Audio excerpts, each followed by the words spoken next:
Matapos magbait-baitan ngayon ni Luistro matungkol po dyan sa impeachment complaint kay VP Sara Duterte, binanata na naman siya ni Eloy Bugris. Pero bago natin panoorin yan, ito ang pinagyayaw-yaw ni Luistro. Ayon dito sa News PH, iginiit ni Luistro na malaki ang magiging epekto sa bansa ng impeachment proceedings laban kay Sara Duterte at binigyan diin na nakasalalay dito ang kinabukasan ng bansa. Talaga. Ayon kay Luistro, mahalaga ang katapatan. Why, talaga ba?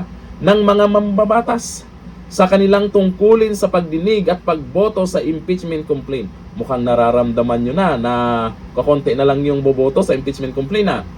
Dahil ang magiging pasya ng Kongreso ay malalim na implikasyon sa direksyon ng pamahalaan.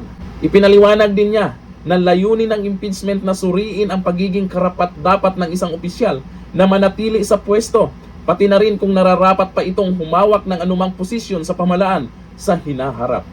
Bayad ka muna ng utang. Sa kasalukuyan, patuloy na sinusubaybayan ng publiko ang mga kaganapan kaugnay ng usaping ito na nanatiling isa sa pinakamahalagang isyong politikal sa bansa. Pinakamahalaga daw. Di wow. O eto, ang sagot ni Eloy Bugris. Para sa'yo, Luistro. The sovereign Filipino people, no? We need to be impartial, we need to be independent, we need to be very honest. Honest daw eh. Wow! Binaksingil na! Ayan, dependent ka na! Honest na naman ko na! Binaksingil, Lloyd! We need to be independent, we need to be honest, we need to be impartial, we need to be binaksingil, Lloyd! Aroy. Hoy, Luistro! Luistro! Luistro! Kagalpugot! Kagaplugok! Agalputology! Anong sinabi mo, binaksingil, Lloyd? Ilang beses mo kami nagsabi nga dapat si Sara ang magbigay sa ebidensya binaksingil, Lloyd, kung anong inakusa sa kanya. Oo nga eh. Yun ang sabi mo! Natulong ako! Ang sabi mo dapat si BBC Presidente ang magalang sa ebidensya assisted by her lawyers kung ano ang akusasyon sa kanya binaksingil, Lloyd! Coming from the sovereign Filipino people, no? We need to be impartial, we need to be independent, we need to be very honest in... Wow! Binaksingil na! Ayan, dependent ka na! Ay, wala na naman si Eloy Bugris.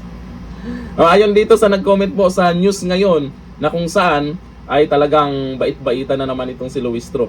Ayon po dito kay Fred Cigar Barahan, may tama ka. Sabi po niya kay Luistro, may tama ka. May tama, may tama. Basta yun na yung komento niya. Sabi ni Nina Baluran, dahil kay speaker, ang sipag ko ngayon na ma-impeach si Sara. Okay, ayon niya sa comment nila ha. Sabi ni Sunshine Miguel Anyada, focus kayo sa nangyayari sa bansa, di sa impeachment na yang walang kwenta yan. Wala, doon talaga sila.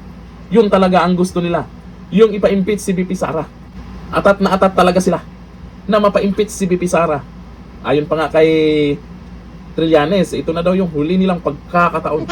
Kasi itong 2026 talaga, last chance nila na ipa-impeach si VP Sara. Pag hindi sila magtagumpay ngayon, 2027, wala na silang time para dyan. Kasi kanya-kanya na ng pabango sa mga botante ang mga buwayang yan. Kanya-kanya na silang bait-baitan. At yung mga balimbing malamang kakampi sa sinusuportahan ng taong bayan. Asahan natin, maging mabait kay VP Sara ang mga yan. Pag hindi sila magtagumpay, kung magtagumpay man sila sa kamera, kasi balita ngayon ay hindi daw sisipot si VP Sara dyan sa kamera ngayon, dyan sa pa-impeach nila. Kasi naman, sisipot man o hindi, kung gusto pa rin talaga lang ipa-impeach dyan sa kamera, sige, impeach nyo sa kamera. Ang tanong, mapa-impeach ba sa Senado yan?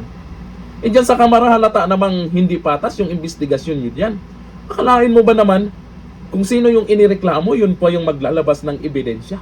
Tapos hindi pagsasalitain yung mga abogado. Di wow. Dito lang, thank you. Bye-bye.